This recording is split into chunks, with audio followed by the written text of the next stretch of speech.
Paradigm Shift, episode 181, and I'm getting married today, so there's that.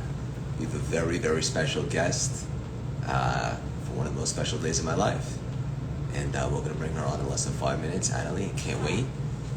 And let's get this party started. Juicy Joseph from the airplane, unbelievable to see you. Alexandra, waiting for Big Dave to hop on, and then we're going to get this party started. And it's wedding season, baby. Annalie, I see you in. We're going to bring you on in less than five. Less than five. Where is Big Dave? Helene Siegel is in the house. Leslie, the bride-to-be, is here. Let's all give Alessia some love. And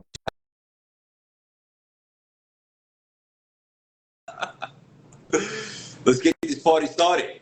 It's wedding day, baby. Let us know how you guys are feeling in the chats. How are you guys feeling today? There he is. What's going on, buddy? Hey, you. How are you? Today's a big day, man. Episode 181. That's right. I That's right. Episode thought you 181. were a tank top in honor of episode 181. No? I probably should Are, have. I are, should have worn my tux. are you wearing a tank top with your tux tonight with the paint on bow tie or like Magic Mike or something? That's a good idea, Dave. You look good. Or maybe no pants. Yeah. So let me change it up a little bit. I got a question for you before we get started. All right. It's been a long time since I got married, 27 years almost exactly. I remember the morning of. What's the number one thing that you were thinking this morning? Um, this is a really, really, really, really special scene in my movie. And 39 years young, waited a little bit longer maybe than most. And everything happens as it should. And I just want to have the greatest day today and make sure Alessia, as the bride, has the most special day today. Yeah, it is her day, and we all support her, and I'm sure it'll be wonderful. Only piece of advice I have for you: eat before the wedding, just in case you don't get to eat during the wedding. You'll enjoy it more. Maybe I'll have some sarges. Yeah, I can bring you out some sarges. I'm in the city right now. I'll bring you. What would you like?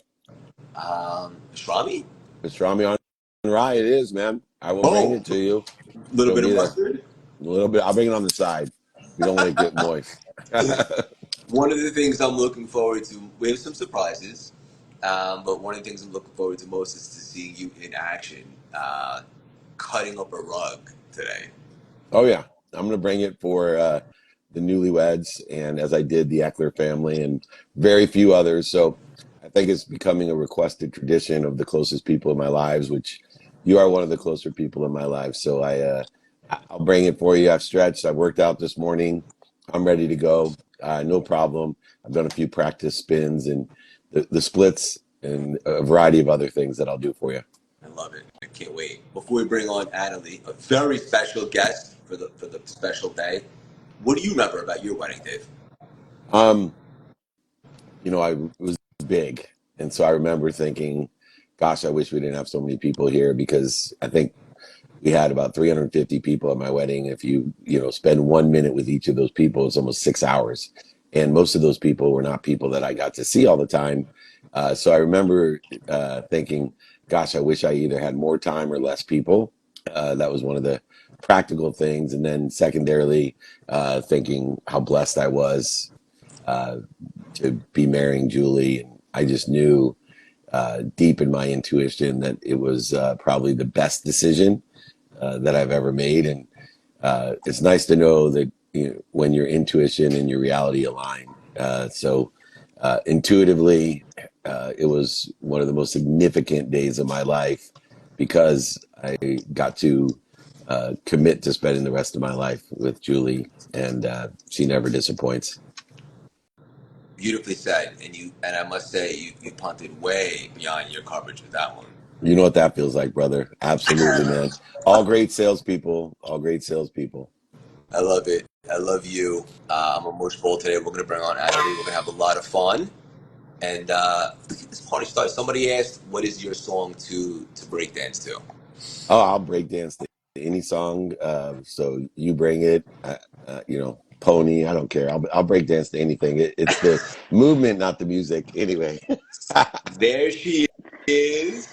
Hey, you. Hello, hi. How are you? I'm incredible. I'm sending you love from Spain today. I'm in Mallorca. I've just come in to spend this time with you guys. I'm watching all the comments come through, and they're incredible. They're just amazing. There's so much like love in this system already, so I couldn't be more excited. We couldn't be more excited to have you. We know you don't do a lot of IG live, so we're honored, love you, and Never. thank you. Never. We bring the best out of people. We get so many rookies. It's awesome. So Yes, we do. Let's just dive right in. We'll talk a little bit about love and stuff, but Annalie, your content is my favorite on the planet. And first of all, I encourage everybody to check it out immediately. And I saw you post this quote, and I'd love to unpack it. You said, your power is not defined by anybody else's approval. I think some people struggle with that. Let's dive in. Sure. So I think I'm going to just sort of own this space maybe as a woman. I'm thinking about Leslie today as well. And this is her day to shine bright, right? You know, this is her, and everyone kind of encourages that because it's her day, her wedding day. But outside of that, there aren't always these occasions where you're celebrated. Like you feel that to shine too bright means that you're taking away from somebody else maybe, or perhaps you've met with negativity before, jealousy, competition, work happens at work as well, right? Like you're successful, even if you're doing it on behalf of the team and the team's winning, but no one likes it if you're the one that's doing it all the time, you know? So we kind of get this like feedback and you think, oh, I need to just dull myself down a bit. I need to dim a little bit. And that makes me safer in inverted comments. But all I can tell you is like, 43 years young, I like how you do that, Craig, that it doesn't work. And you end up just putting part of yourself aside. And the other thing is, if I haven't got my light on fully, if I'm not fully in my power or my expression, how can my people find me? How can they possibly see me if I'm just saying stuff I think I should in the inverted commas or being a bit of a chameleon? If I'm not really fully in my alignment, my people can't find me. it's a frequency. That's amazing. There's 5 or 6 things that people do to separate from the field of abundance, the infinite flow that we're in. And one of them is to seek other people's validation. If we truly look, as you stated, within ourselves, that's what we're going to see outside of ourselves. And I think, especially with the amplification of media, I know that a lot of people won't do these, but in your essence, you're only attracting and detracting the people that you need in your community. And so the key is not to want to be what other people think, but to be I am. And my greatest challenge with younger people and empowering them is to allow them to understand their own behaviors, not the outcomes. Also to understand that you don't need to be what other people think you are. You have to be I am. And there's a big energy gap between I am and this is what I want people to think I am. And in that, whether you're a man or a woman, that validation needs to come within and be at peace with who I am. I actually think that there's a huge opportunity because of social media today to find your vibration, your frequency, your neighborhood, your tribe. I feel frustrated because growing up, there were small communities. And if you didn't fit into where you were born, it was extremely challenging. And the validation was more necessary because you couldn't find, even in a town of 300,000 people, that may sound like a lot of people, but your community was small and people didn't travel as much and they weren't able to find people with variance, even in orientation or religion or philosophy or theory or politics. You couldn't find your essence in people that hated you for your essence and loved you for your essence. And both are needed. Both are needed. And so I want to strongly encourage people, obviously, to follow you, because I'm a big fan of the content as well, because more people need to be at their essence and understand the separation that is created and the reflection that is created when we don't look at our own behavior and our own essence and instead look for validation and outcomes that are irrelevant to who we are. I've just seen a comment just on the bottom saying I was an outsider, I was a black sheep, and I just wanted to speak to that because thank you so much for what you said, David, as well. I've become a bit more unapologetic lately in things that I've been talking about. And I put out a video recently, just trigger warning this, about that I used to self-harm. I did go through a period of self-harming, which I now understand, and I've healed. And I had to heal my insides before I could heal what I was doing on the outside. I used to scratch at my face. And the messages I received, private messages from a load of men in particular, but also the comments.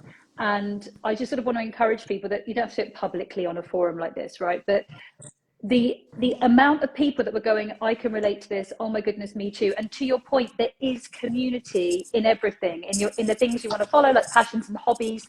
But also, if you think that you're struggling, if you feel that you're alone, which is shame tells us that we're the only one and we're isolated.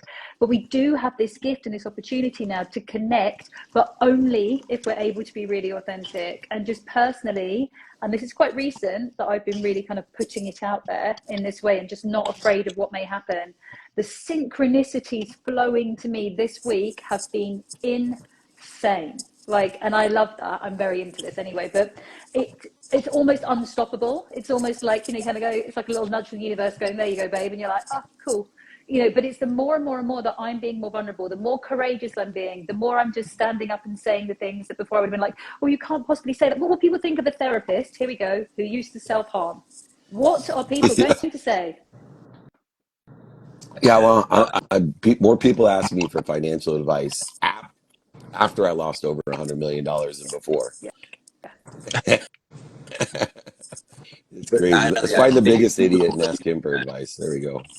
I was just Annalie, I think it's beautiful that you're doing that, and I know that it takes a lot of courage, but the right people have such a more of an opportunity to connect with you, so that you can really help them, and it's beautiful. And I know a thing or two about synchronicities and so forth. I wanted to ask you before we pivot to what are you most excited about right now? Oh, for me, shall I give you an exclusive because it's your wedding day? Shall I tell you something I'm not even really meant to talk about? I'm going to do it. I'm going to tell you first. My book is coming out next year. Ah, yeah. Hell So yeah. it's going to be Attaboy. Craig's wedding day is the announcement. It's a global release. I will be in the US a lot. It's all about unshackling yourself from shame. That's why I'm sort of, through writing the book, that's why I've been able to actually, frankly, be faced with a lot of stuff that I thought I dealt with. I've had to reprocess that myself through the writing. I've got expert interview. I've got a lot of my clients going bravely in there with stories to make people feel seen and just know that it's not just them. So yeah, May of next year. It's actually May the 13th. There you go. Not been saying any of that. May the 13th. My book is on global release. Happy wedding, Craig and Messy.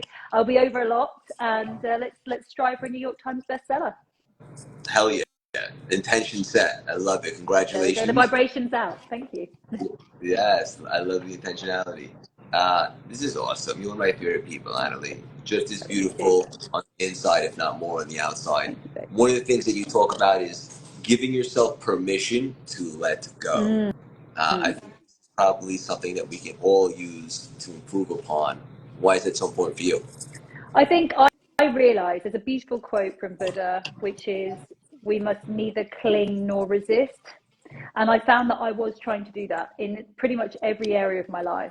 I've got a young daughter, I'm a single parent. There are some things that you understandably you try and keep them out of harm's way or whatever. But I really realized how often I was resisting things and that includes resisting the flow that's meant for me. I'm trying to hang on to things that must go, that people, environments, clients, relationships, friendships, they needed to leave. It doesn't make anyone wrong, but it was not on my path anymore. And when you let them go, what we're maybe resisting is, I don't think I want to do this thing, or I must kind of stay in control. And it's a client of mine actually called it fake control the other day, and that really resonated. This idea of fake, I think I'm keeping it all together, and you're not. And so this permission to let go from me has been so profound. Like I really see it is very much related to shame work for me as well.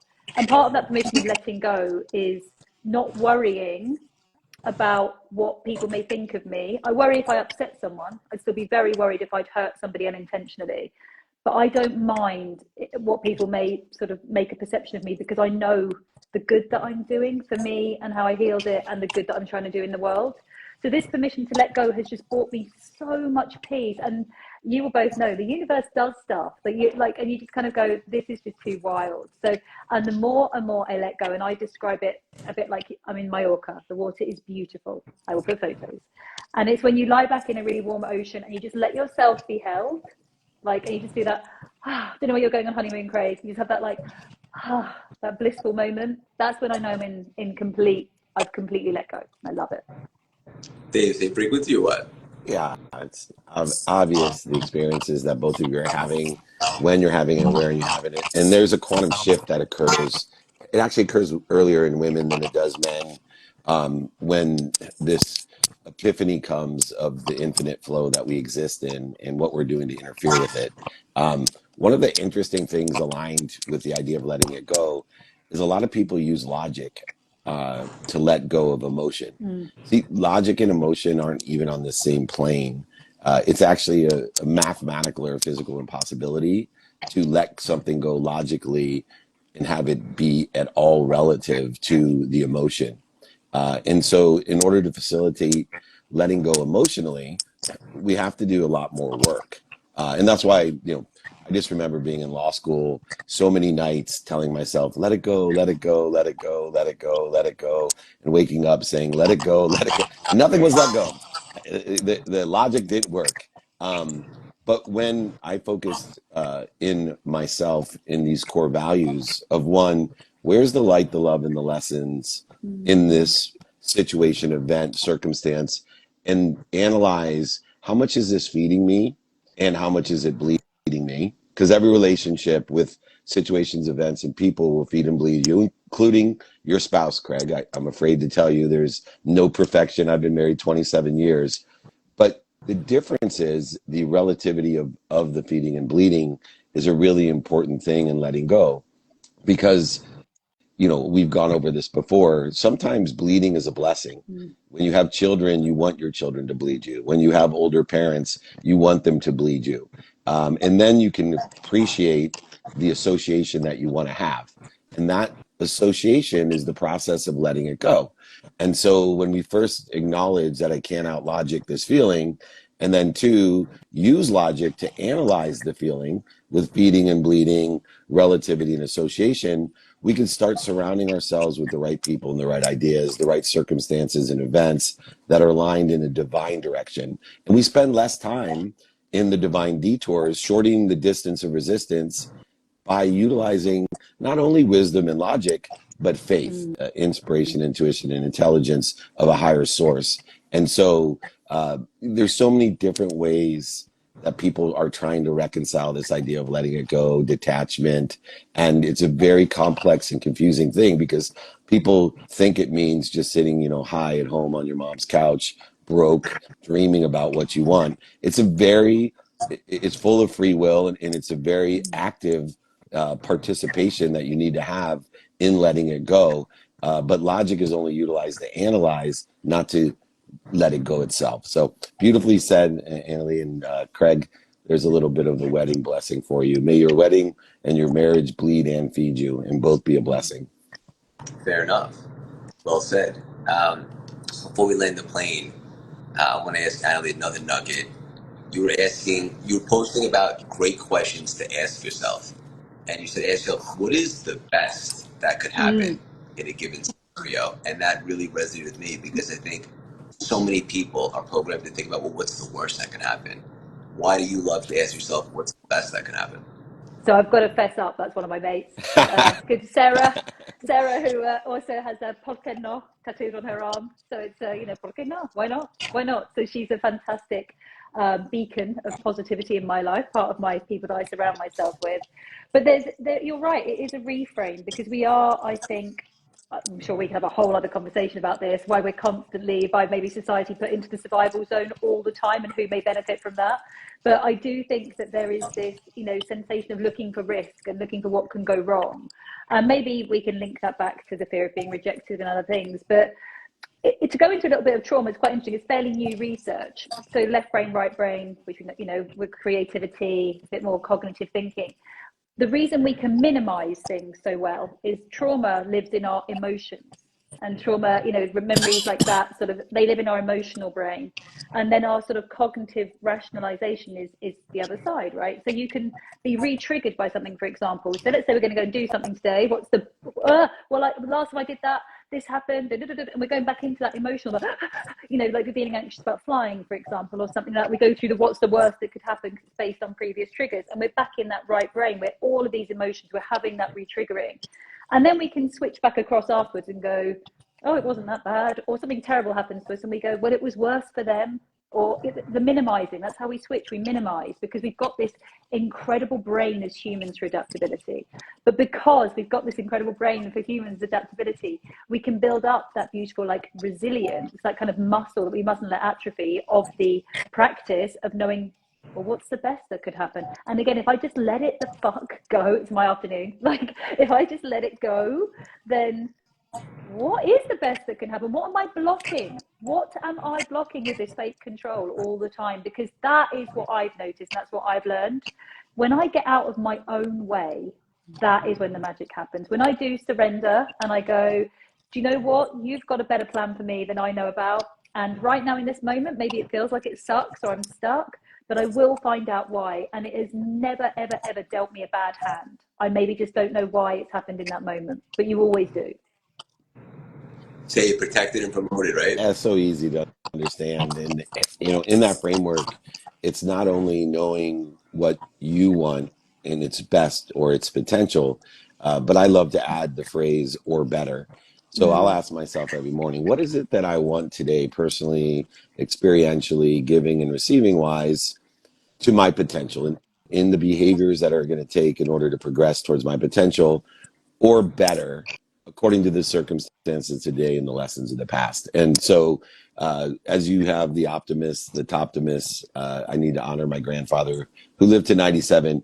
I called him Papa, and I called him the Poptimist, because he would always, when I told him what I was going to do in sports or in school, and he would just add on all the time, or better, you know. And I'm like, there's nothing better than straight A's. He goes, oh yes, there is. Stop limiting yourself, because you'll never overachieve your own self-image. And so the or better adage is one in which facilitates an infinite loop and understanding of an abundant universe of more than enough. And human beings are incapable of understanding or knowing their potential. They're also incapable of understanding or knowing the infinite. And if you don't believe me, think of the biggest thing you can think of, and then say +1 or better after it. And then you'll understand how difficult it is to understand infinite. And we're blessed to live in that. So see it as that feeding aspect in an unbelievable universe with unbelievable people like you two. What a blessing. I'd love to ask, what else is possible? Yeah. Yeah. Before we hop off, love you both so much. Thank you for making the time today. Annalie, how can people support? Where can they get involved? What's the best way for our community to get involved with what you're up to? So at Annalie Howling on Instagram is the best platform really for me. There is some free masterclass and things on YouTube, because I don't believe in standing in other people's way. If they need help as well, I want to give it out there. And as I say, the book, which is my editor said, you've created your own genre. So I said, well, we need to, because Shane doesn't have a language. So there we go. And yeah, that's what we've done. And I came prepared, Craig, breaking a glass, because it's my afternoon in Spain. So I came prepared to raise a toast to you both as well. Thank you. Love you. And Uncle Dave, where are you going to be? You doing a meetup at my wedding? Yeah, I'm going to do a meetup at 3:00 in Melville at the Hilton Garden Inn before Craig's wedding. But that's the highlight of my entire month. I will be at SoFi in Vegas and Chicago, Boston, Chicago, South Dakota in the next 9 days. But the highlight of my month was my anniversary to start the month, August 31st, my wife's birthday, September 2nd, and now your first nuptials, which I will celebrate very close to mine. I imagine when you get a little bit older and want to slow down, we'll go on a anniversary weekend to Mallorca, visit Annalie, and we'll have a dual anniversary and enjoy the beautiful waters and the wines, which would be a blessing. We are blessed. Craig, I cannot wait. I'm so proud of you. I'm just so excited for you, and I can't wait to participate however you want me to in the wedding, dancing, prayers, whatever you need. I'm there for you. Thank you, Dave. Love you. Annalie, the perfect guest for the most perfect day. Thank you for hopping on and love you. We'll connect offline. Sending you so much love Enjoy today. Bye, your guys. evening. Bye, guys. Have a good day. I can't wait. See you later. Bye. Love you guys.